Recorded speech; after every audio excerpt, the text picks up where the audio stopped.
Tabung bazar ani he bazar kon la ne tuilia kan edang tabung tlangwa ma ma chung thu kan ya he tuilia kan no ni he bazar rom feng trap to ni tu hian so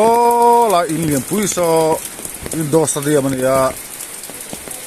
hela hi hela chung lang hi satal na in ani indoor stadium ani ya kan zelang so tabi apia rangwa lang bed sa pavilion ani so feel so ala achim chi lo feel so achim ti deu chu ni to ina hela tu ron theng to a hela hi bazar chu ni to mai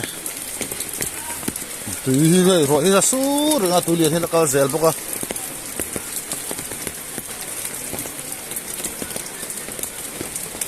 tu da hian in somnga wel tu in thiat chu ani to ni bazar ani hi bazar mun tabung bazar ani